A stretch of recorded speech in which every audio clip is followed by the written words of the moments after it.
So we can see there in Brisbane, Adelaide and Perth, the strongest quartiles, and this is the change only in the last 3 months. And so if you extrapolate that out over that time period, you'll actually see that is the strongest performing market has been that budget level market. Now, traditionally, what we would also say, if it was a free open market, normally you see the growth occurring in the higher property value markets and then that trickling down in terms of that. So that is one of the observations that we want to share for you in terms of 2025 is, again, and this comes back to the logical thinking. If that is the traditional way in which property prices will grow, there's got to be a point where the value of those properties at that lower level don't justify their existence if these property prices in the premium level, in the status locations, in those premium locations, that will always be that case.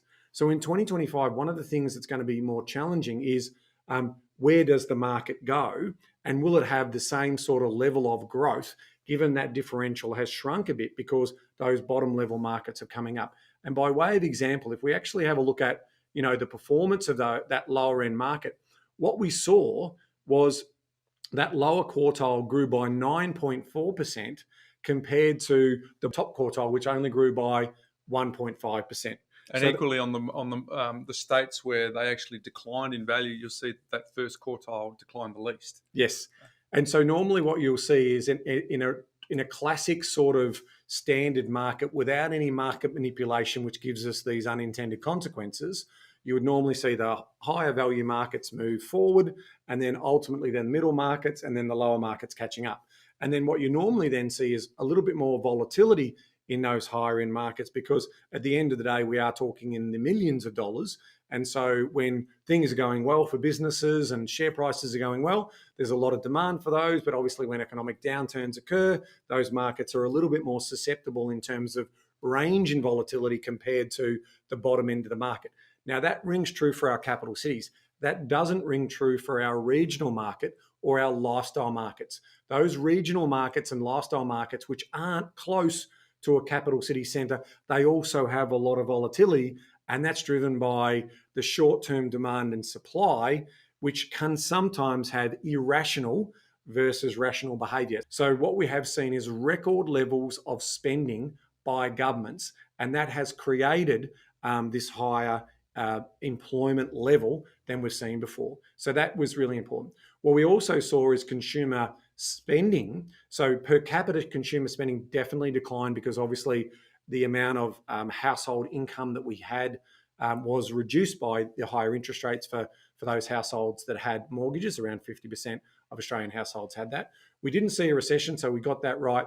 And in terms of the inflation level returning to with a 3 in front of the data feed there, we didn't see that. And so we've now just seen that in the December quarter where we saw inflation move inside that band, but we still have trim mean inflation. So that's the core inflation still sitting outside that band. But over the last 6 months, that has moved to 2.7%.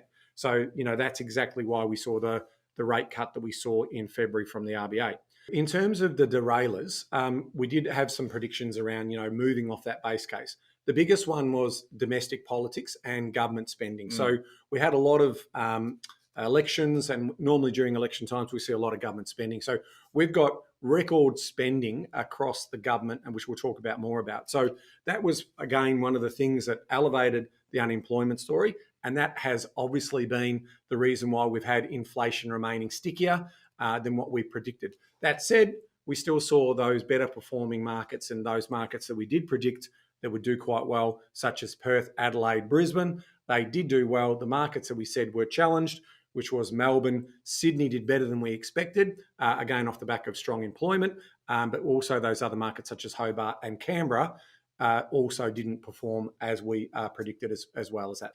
Yeah, so what we now want to do is then we'll always start with macro, and it's really important. Remember, when we talk about investing in the decades, the number one consideration is economic activity. Now, we can give you a demonstration of how volatile house prices and an economy can be by just looking at the Whyalla story that we've just seen recently. So the Whyalla steel mills and production that we see in Whyalla, it's a one-trick pony town. So 3,000 people were employed directly and indirectly in terms of that. So we've seen a government bailout of over $2.3 billion, if my numbers are correct. And so if that hadn't have happened, and if that big steel operation, steel mill, had have closed down, that town and subsequently their property prices, their land values, population would have moved away because they can't stay. There's no jobs there. Yeah. And so they need that money to live. And so that is a classic microcosm example of why economic activity and continued growth in economic activity for any area that you buy underpins long-term land values. With layers of human interest and human Correct. behaviour. Yeah. Well, because you've just demonstrated that economic activity alone isn't sustainable because you take away that the mining activity. Yep. There is no human interest. There is no human behaviour. Therefore, it will fall away. That's right. And so, Whyalla, I can still go out and fish and do all those, but they're the lifestyle drivers that I get the privilege of doing based on the fact that I'm earning that income from those steel operations.